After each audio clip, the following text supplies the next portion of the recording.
Imagine si tu étais enfin capable de comprendre les interactions entre les plus grands piliers de l'analyse fondamentale. Que tu sois capable de déterminer un bias cohérent, solide et professionnel sur chaque paire du Forex. Et surtout, de savoir dans quelle direction chaque monnaie va aller.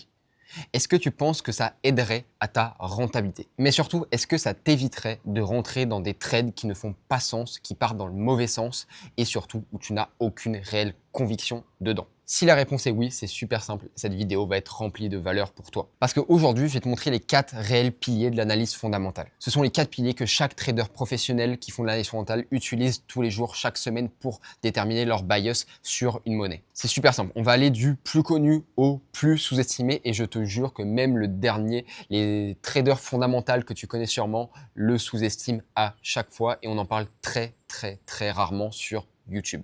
C'est pour ça qu'aujourd'hui, j'ai fait une vidéo là-dessus. Et surtout, je t'ai préparé 2 bonus totalement gratuits. Un guide pour comment appliquer ça et directement passer de la théorie à la pratique avec vraiment une analyse complète en détail de tout ça avec toutes les datas. Mais surtout, un 5e pilier qu'en fait, je vais te cacher pendant cette vidéo, que personne ne parle encore plus sur YouTube. Et sans ça, en fait, toute l'analyse fondamentale ne sert complètement à rien. Et je trouve ça hallucinant que personne n'en parle. Donc, je voulais te réserver ça en petit bonus secret pour la fin de la vidéo. Bref, que tu sois avancé en analyse fondamentale ou débutant, cette vidéo est faite pour toi.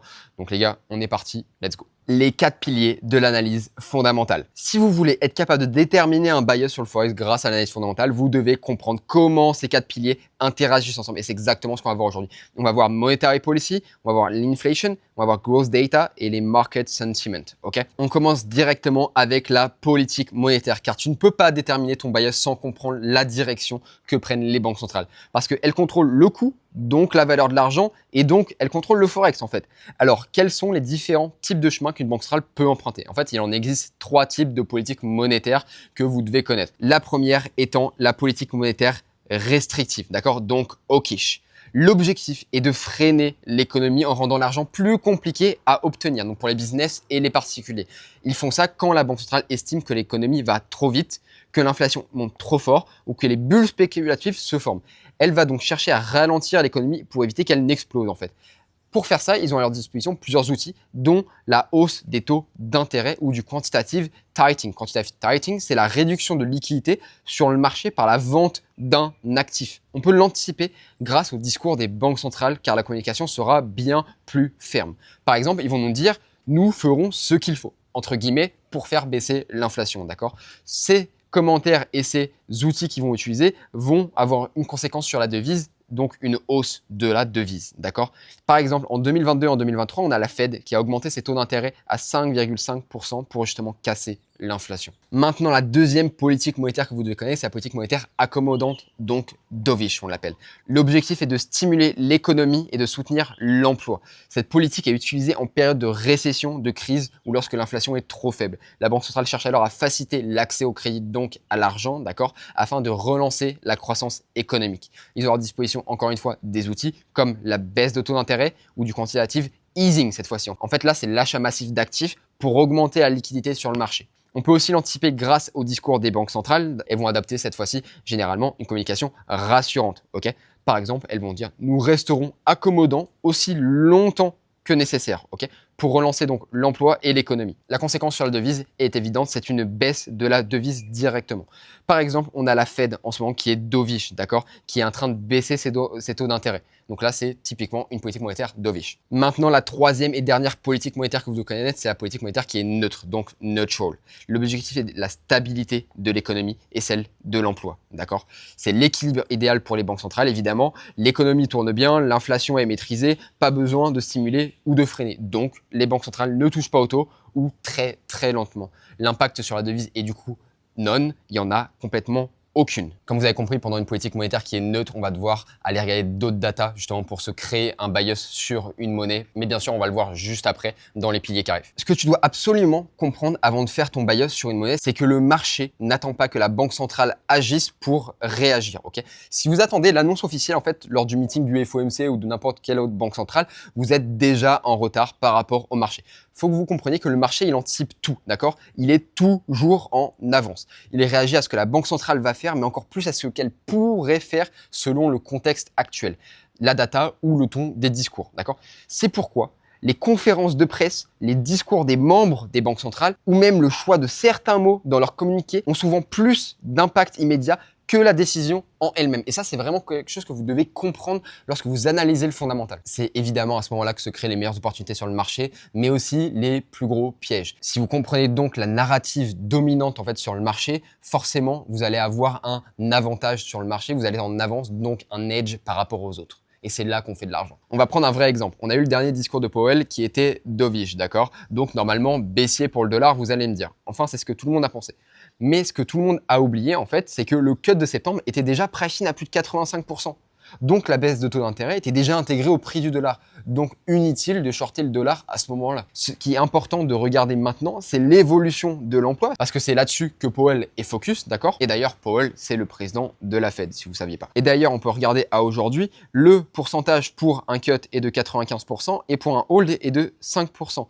Donc à aujourd'hui, qu'est-ce qu'il faut regarder vraiment pour essayer d'avoir un edge sur le marché? Et la seule question qui se pose, c'est comment est-ce qu'on pourrait inverser ces deux choses-là? Parce que là, il est déjà pressé, donc vous n'allez pas pouvoir avoir un avantage. Donc la seule chose à regarder, c'est comment est-ce qu'on pourrait faire passer de ce 95% à peut-être 50%, d'accord?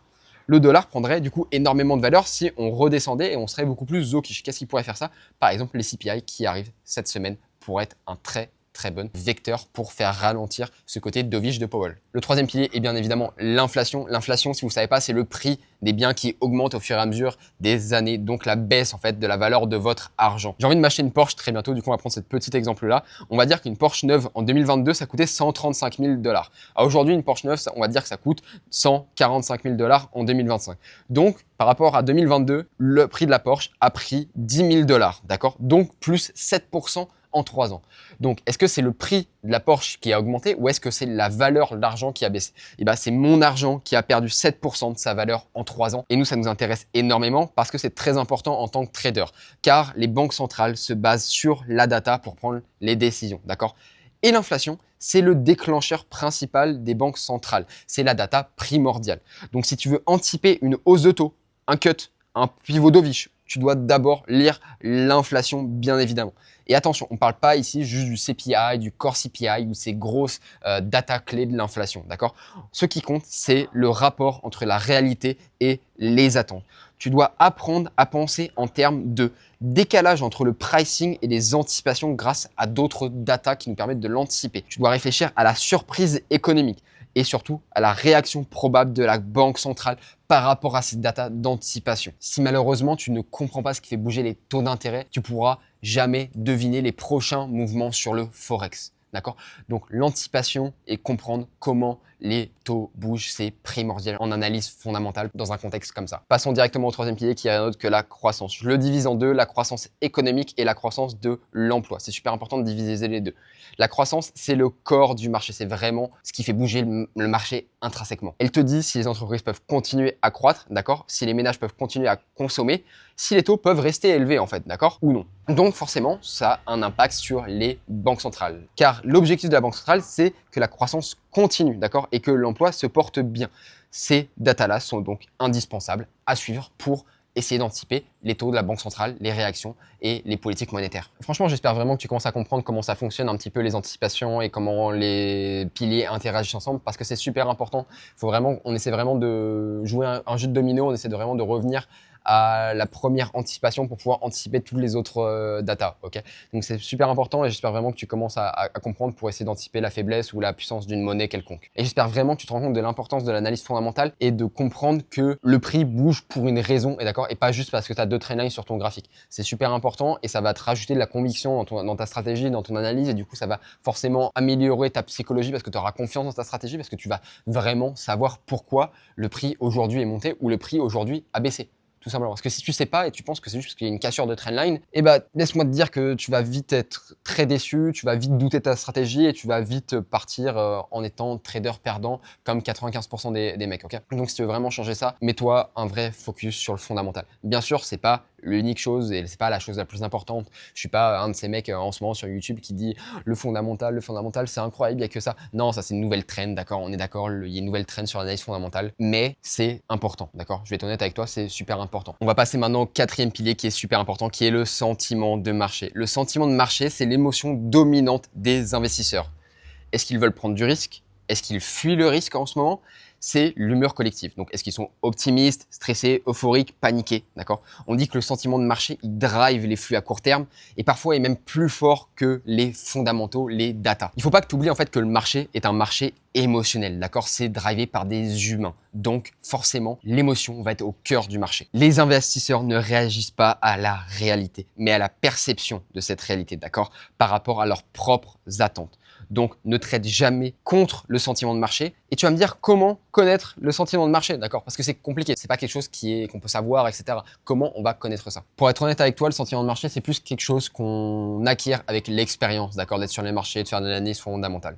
Mais il y a quand même quelques outils qui nous permettent d'identifier ce sentiment de marché. Donc, tout simplement, si tu veux que je te fasse part de ces outils-là, tu as juste à le mettre en commentaire. J'y répondrai directement, ok? On arrive à la fin de cette vidéo et je voulais vous rappeler qu'il y a 2 bonus dans cette vidéo. Je vais avoir un premier bonus qui va vous récapituler tout ce qu'on vient de voir et toutes les datas qu'on va pouvoir mettre dans chaque pilier, que vous sachiez comment tout simplement anticiper et l'incorporer directement dans votre stratégie et dans votre analyse fondamentale, ces 4 piliers. Et il y a aussi un deuxième bonus qui est le 5e pilier qu'on n'a pas vu. On a déjà vu le sentiment de marché qui est quelque chose que très peu de traders ne parlent, mais il y a un 5e pilier qui est primordial, que si vous ne prenez pas en compte, toute votre analyse fondamentale est bancale et ne sert clairement à rien et vous serez mieux de faire du price action directement ou carrément d'aller voir de l'ICT, ça sera même mieux pour vous. Là, vous êtes sûr à 100% de perdre, d'accord?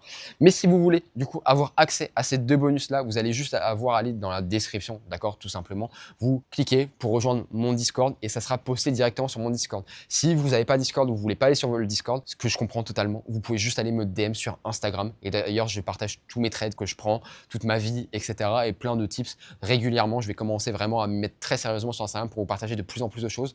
Donc, n'hésitez pas à me rejoindre, c'est NinoFX Trader tout simplement aussi. Donc voilà, on se retrouve de l'autre côté. Et si vous avez aimé cette vidéo et que vous avez reçu plein de valeur, n'hésitez pas à liker, commenter, vous abonner bien sûr. Vous connaissez la chanson. Donc moi, je vous dis à la prochaine vidéo. Salut, c'était Nino.